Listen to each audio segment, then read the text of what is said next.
Am I loud and clear? Okay. So for the first time, I am presenting in front of technical analysts. Until now, it's always been either traders, investors, or maybe collegians, MBIs, etc. So this would be the first time I would be presenting in front of people, those who are part of Atma or maybe Atma of technical analysis.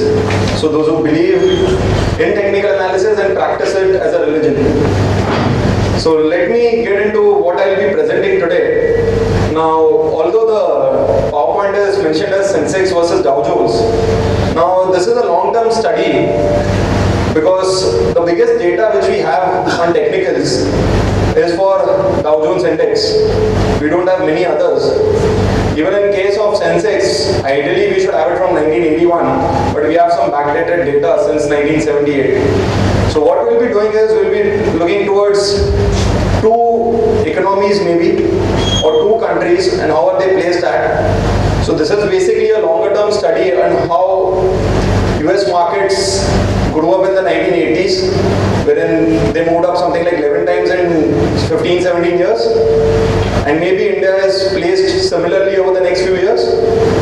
So what we'll be doing first is what I call it as a 13-year cycle model, or maybe a model on which longer term bull markets are made. So out here, what is the model? This we have been presenting for the last few years.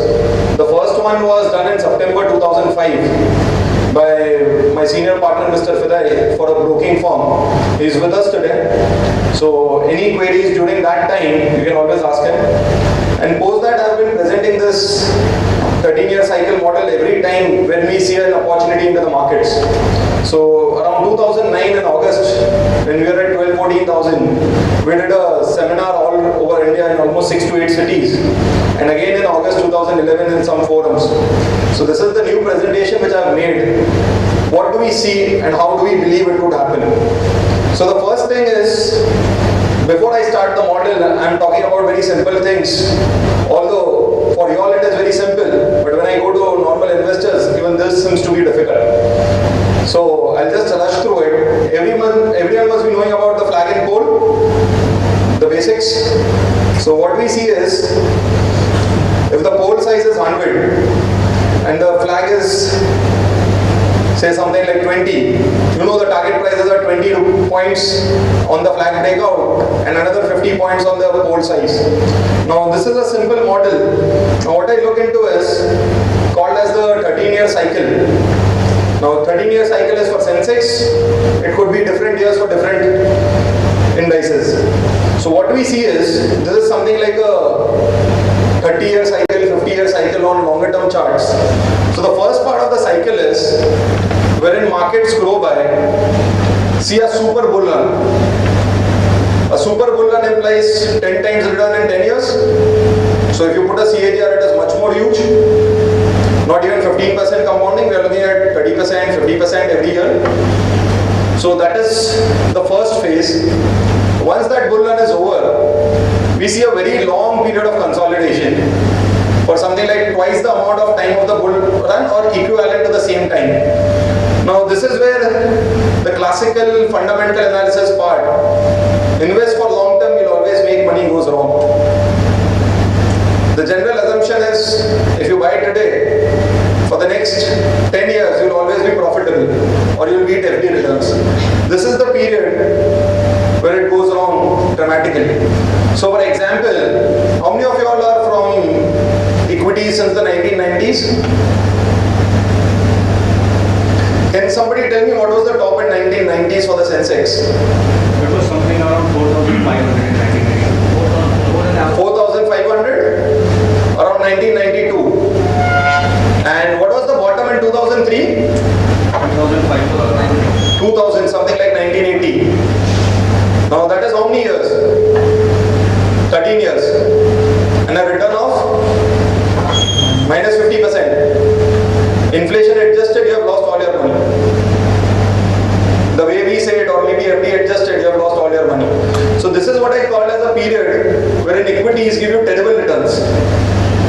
Although people may not see it that way. Post that, we have another bull run, which is equivalent to the super bull run which happened many years back.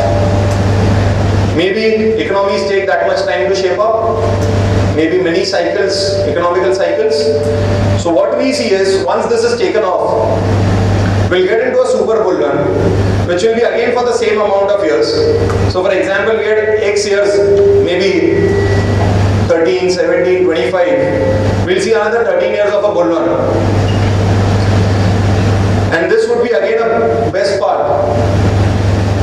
Now what we see is, in this case, we had a super bull run for US in the 1940s to the 1960s. Just before it, people talk about the economic depression.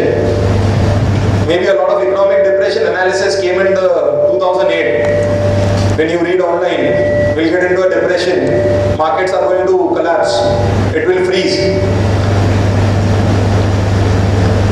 Then we had something like a consolidation for a long time. So these are case studies wherein I'm taking Dow Jones as my base and what we see on Sensex.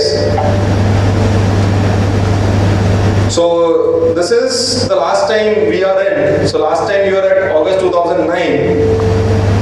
This was August 2011 and maybe we are somewhere here in between this phase before the next blowout starts. So now I'll start with my comparisons, talking about Dow Jones versus Sensex. So we'll see some longer term charts starting from the rally of 1940s to 1960s for Dow Jones and the Sensex rally of 1980s to 1990s.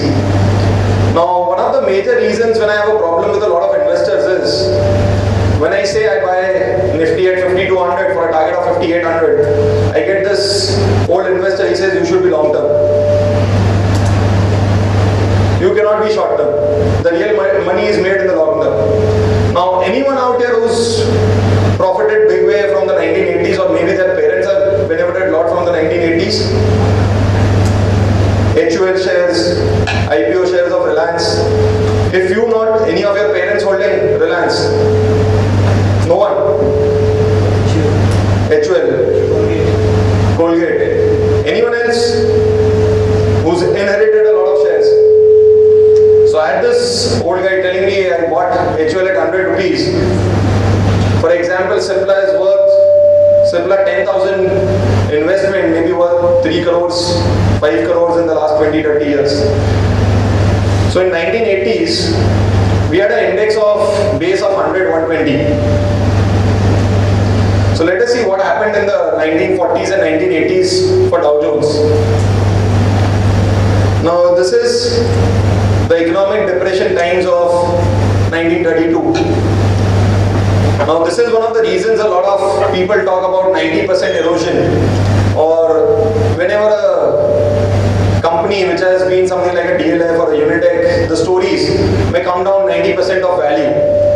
The base of all this analysis is in 1932, in the depression, the index of Dow Jones came to 10% of the value. So from 400 to it was 42. So this is where a lot of base is made for the 89%, 11% theory. So this is how we say RCOM 770 tha to it should come to 70. All the cycle stocks. Now this is the longer term channel for Dow Jones in the 1940s to 1980s. If you will notice, this is one more reason why we should believe in technical analysis. Because we may not have had data in the 1940s. We didn't have computers at that point of time. But if you look at the movement of the prices, it trends to the technicals we look at. So generally, whenever I go to a seminar where we have a lot of investors, they believe technical analysis is something new. So when you look at the longer term charts from the 1940s, my belief in technicals increases big way. So now if you look at this chart, the standard which we do with trend lines, keep joining the bottoms. Can you all clearly see the channels?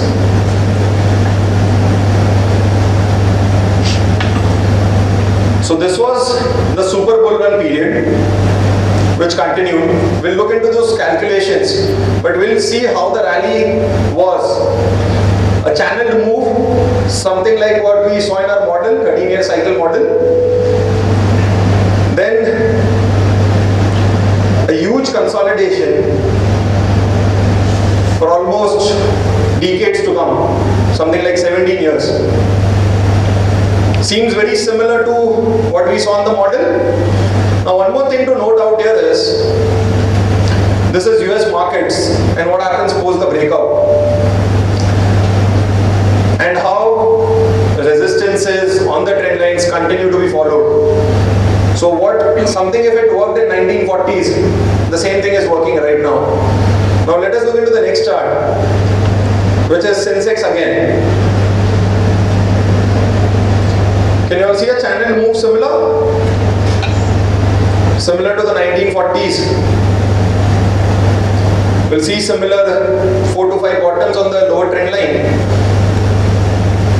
And something similar on the upside. And then a long consolidation. What I called as the period of 1992 to 2003. Returns of minus 50%. Then the breakout happened somewhere in 2005. Which is very clear. It got retested in 2008. So what does simple technicals tell you? After the retest, there should be a bigger move towards the flag, right? Although we see it mostly on the shorter term patterns. We never look into 15-year or 50-year chart or 100-year chart. So now this is the retest. Now I'll do a calculation for the same. Now this is our chart. Now let us look into the calculations. Dow was 92 price in 1942. By 1966, it was around 1000. Now that would be something like 10 times or maybe more, 11 times. Right? In how many years? 24 years. 17 years of consolidation. So for 17 years, it was in a range of 525, 550 to 1100.